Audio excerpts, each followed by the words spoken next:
আসসালামু আলাইকুম। Before after এপিসোডে আপনাদের স্বাগত জানাচ্ছি। আমি ডাক্তার মোহাম্মদ নেভার রহমান, সহকারী অধ্যাপক পেডিয়াট্রিক নিউরোসার্জারি বিভাগ, national institute of neurosciences and hospital এবং chief consultant Bangladesh paediatric neuro care centre. Before after এপিসোডে আজকে এমন একটি বিষয় নিয়ে কথা বলবো, যেসব বিষয় নিয়ে বাচ্চার বাবা-মা আমাদের চেম্বারে হরহামেশা এসে থাকে। তেমন একটি রোগ হলো ক্রেনিওসাইনোস্টোসিস বা বয়সের আগেই মাথার হাড্ডিগুলো জোড়া লেগে যাওয়া। সাধারণত এখানে আপনার স্ক্রিনে দেখতে পাচ্ছেন বাচ্চাদের মাথার হাড্ডিগুলো এরকম ফাঁকা ফাঁকা থাকে, দুইটা হাড্ডির মাঝখানে ফাঁকা থাকে। এখানে দুইটা হাড্ডির মাঝখানে ফাঁকা দেখতে পাচ্ছেন। দুইটা হাড্ডি সাধারণত এইভাবে থাকে যেন বাচ্চার ব্রেন যখন বাড়তে থাকে তখন যেন জায়গা পায়, হাড্ডিগুলো একে একে সরে যেতে থাকে এবং ব্রেনকে জায়গা দিতে থাকে। কোনো কারণে বাচ্চার এই হাড্ডির যে দুইটা হাড্ডির যে ফাঁকা জায়গাগুলো আছে এগুলো যদি ফিউজড হয়ে যায় বা আটকে যায়, তখন ব্রেন ঠিকই বাড়তে থাকে কিন্তু সঠিক জায়গা পায় না।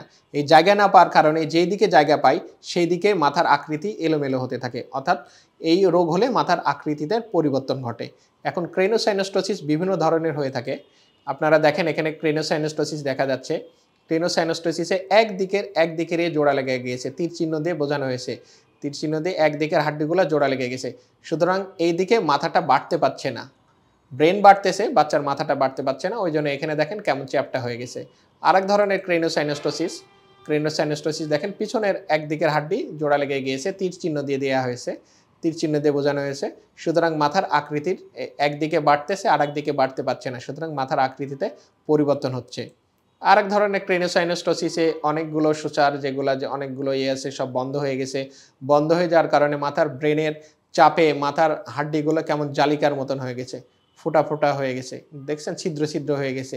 ছিদ্র ছিদ্র হয়ে গেছে কারণ মাথার ব্রেনের বাড়ার জন্য যে মাথার হাড্ডির উপর চাপ দিচ্ছে, এই চাপের কারণে হাড্ডি আস্তে আস্তে ক্ষয়ে গেছে, ক্ষয়ে যাওয়ার কারণে এই সমস্যা হয়েছে। সুতরাং ক্রেনোসাইনোস্টোসিস হলে সাধারণত বয়সের আগেই মাথার হাড্ডিগুলো জোড়া লেগে যায়।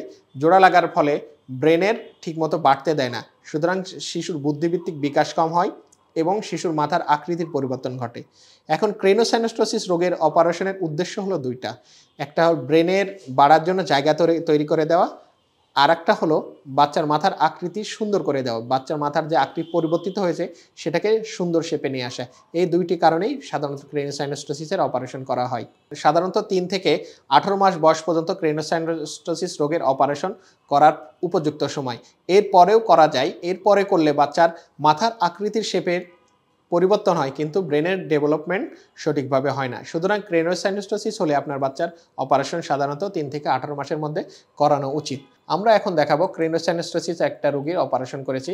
এখানে আপনারা দেখতে পাচ্ছেন একটা রোগীর ক্রেনোসাইনোস্টোসিসের কারণে বা মাথার হাড্ডি জোড়া লাগার কারণে যে মাথার আকৃতির শেপের পরিবর্তন হয়ে গেছে।